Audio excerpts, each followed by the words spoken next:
അപ്പോൾ ഞാൻ 5ാം ക്ലാസ് തുടങ്ങി ഈ ഒരു ആസ്ട്രോണമി എന്ന് പറയുന്ന ഒരു വിഷയത്തെ പറ്റി പഠിക്കുന്നുണ്ട്. അപ്പോൾ ഇന്ന് നമ്മൾ ആകാശത്ത് എന്തൊക്കെയാണ് കാണുന്നത് എന്ന് പറയാനായിട്ടാണ് ഞാൻ വന്നിരിക്കുന്നത്. ഇന്ന് നമ്മൾ പ്രധാനമായിട്ടും ചന്ദ്രനെയാണ് ടെലസ്കോപ്പിലൂടെ നോക്കുന്നത്. ചന്ദ്രനെ പറ്റി എല്ലാവർക്കും അറിയാലോ. നമ്മുടെ ഭൂമിയുടെ ഒരേ ഒരു പ്രകൃതിദത്ത ഉപഗ്രഹം, അതായത് നാച്ചുറൽ സാറ്റലൈറ്റ് ആണ് ചന്ദ്രൻ. നമ്മുടെ ഭൂമിയിൽ നിന്ന് ഏകദേശം 3,84,400 കിലോമീറ്ററുകൾക്ക് അപ്പുറത്തുള്ള ചന്ദ്രനെയാണ് നമ്മൾ ഇന്ന് ഈ ഭൂമിയിൽ നിന്ന് ഈ ഒരു ടെലസ്കോപ്പിലൂടെ നോക്കുന്നത്. ചന്ദ്രനല്ലാതെ ഇനി നമ്മൾ വേറൊരു ഗ്രഹത്തെയും കൂടി നോക്കുന്നുണ്ട്, ജൂപ്പിറ്റർ അഥവാ വ്യാഴം. നമ്മുടെ സൗരയൂഥത്തിലെ ഏറ്റവും വലിയ ഗ്രഹമാണ് ഈ ജൂപ്പിറ്റർ.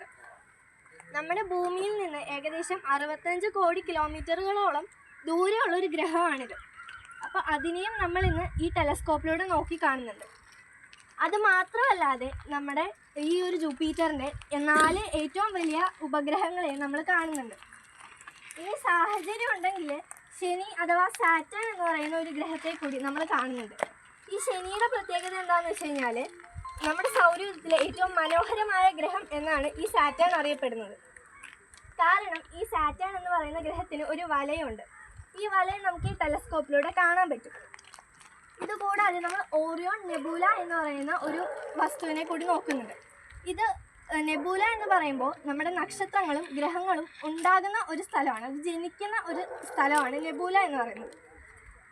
ഇത് ഏകദേശം നമ്മുടെ ഭൂമിയിൽ നിന്ന് 1400 പ്രകാശവർഷം അകലെയാണ്. അതായത് 1400 വർഷം കൊണ്ടാണ് പ്രകാശം അവിടെ നിന്ന് നമ്മുടെ ഭൂമിയിലേക്ക് സഞ്ചരിച്ചെത്തുന്നത്. ഇത്രയും ദൂരെയുള്ള ഒരു വസ്തുവിനെ നമ്മൾ കാണാനുള്ള 2 കാരണങ്ങളുണ്ട്. ഒന്ന് അതിൻ്റെ വലുപ്പമാണ്. ഈ ഓറിയോൺ നെബൂലയുടെ വലുപ്പം എന്ന് പറയുന്നത് 24 ലൈറ്റ് ഇയർ ആണ്.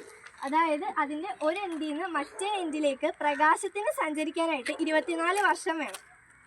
ഇത്രയും വലുപ്പവും അതുപോലെ തന്നെ ഇവിടെ നക്ഷത്രങ്ങൾ ജനിക്കുന്ന ഒരു സ്ഥലമായതുകൊണ്ട് തന്നെ ഇതിനകത്തുള്ള നക്ഷത്രങ്ങളുടെ പ്രകാശവും കൊണ്ടാണ് നമ്മൾ ഈ ഓറിയോൺ നെബൂലനെ ഭൂമിയിൽ നിന്ന് കാണുന്നത്.